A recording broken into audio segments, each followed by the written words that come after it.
সলিমুল্লাহ খানের বক্তব্য দিয়ে শুরু করি। তিনি বলেছেন একটি দেশের উন্নয়নের মাপকাঠি হবে হচ্ছে ওই দেশের ন্যূনতম মজুরির উপরে। বাংলাদেশে যে ন্যূনতম মজুরি কাঠামো সেখানে কিন্তু খোরাকি ভাতা, চিকিৎসা ভাতা, বাড়ি ভাড়া সর্বসাকল্যে একজন পোশাক শ্রমিকের ন্যূনতম মজুরি নির্ধারণ করা হয়েছে 12,000 টাকা।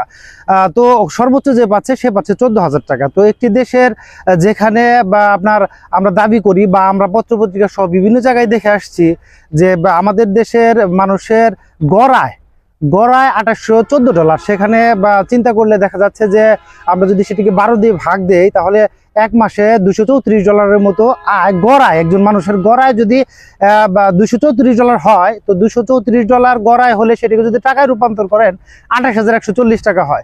তো 28,140 টাকা যেখানে গড়ায় হয়, সেখানে পোশাক শ্রমিকদের দাবি ছিল, সম্প্রতি তাদেরও দাবি ছিল যে 25,000 টাকা ন্যূনতম মজুরি নির্ধারণ করা হোক। তো 25,000 টাকা নির্ধারণ তো করেইনি। পূর্বে সরকার বা বিগত সরকার যে ন্যূনতম মজুরি নির্ধারণ করে গিয়েছিল তাও কিন্তু পোশাক শ্রমিক কারখানার মালিকেরা বাস্তবায়ন করেনি। তো কেন বাস্তবায়ন করেনি? আসলে তাদের পকেট ভারী করার জন্য বাস্তবায়ন করেনি। দেখা যাচ্ছে এই দেশে এই কাজটা হয়, অনেক কোম্পানি এত মুনাফা করে, মুনাফা তো করবে, প্রত্যেকটা প্রতিষ্ঠান মুনাফা করবে, সেখানে অতি মুনাফা আসলে কোনোভাবে মেনে নেওয়া যায় না।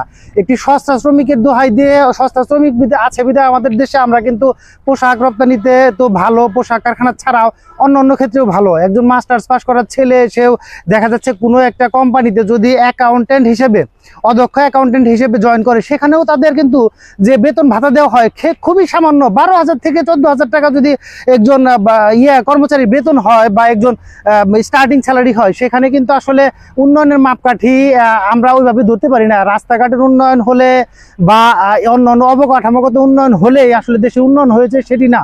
যেখানে একজন মানুষ তাদের বেতন ধারা বা মজুরি দ্বারা ন্যূনতম চাহিদা পূরণ করতে পারছে না, সেখানে কিন্তু আমরা উন্নয়নের চিল্লাচিল্লি না করলেও পারি। যেখানে দেখা গেছে যে একজন সরকারি কর্মচারীর ন্যূনতম বেতন সর্বসাকল্যে 8,250 টাকা মূল বেতন, এই সব মিলে 14,000 থেকে 15,000 টাকা বেতন পড়ছে। তো এই সমস্ত ভাতা দিয়ে যেখানে আয় 28,000 থেকে 29,000 টাকার মতো বার্ষিক গড়ায়, তো এটি দেখাচ্ছে আন্তর্জাতিক মহল থেকে শুরু করে বাংলাদেশ বারে সে বিষয়টি তুলে ধরছে। সেখানে তাদেরকে যা দেওয়া হচ্ছে বাকি অংশ কিন্তু ধনীদের পকেটেই রয়ে যাচ্ছে। অর্থাৎ এক শ্রেণী খুব বেশি ফুলে ফেপে উঠছে, আর এক শ্রেণী কিন্তু ঠিকমতো খেতেও পারছে না। তো এই ব্যবস্থা থেকে বেরিয়ে আসতে হবে, সরকারকে বড় কোনো উদ্যোগ নিতে হবে।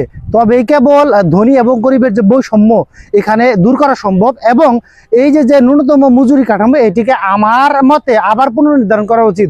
যে সরকার বা বিগত সরকার এটি জোর করেই কিন্তু একরকম চাপিয়ে দিয়েছিল আমাদের পোশাক শ্রমিক কারখানা ভাইদের উপর। তো এটিও আসলে পুনর্মূল্যায়ন করা উচিত। আপনার মতামত ভিন্ন হতে পারে, ভিডিওর কমেন্ট সেকশনে আপনি চাইলে ভিন্ন মতামত প্রদর্শন করতে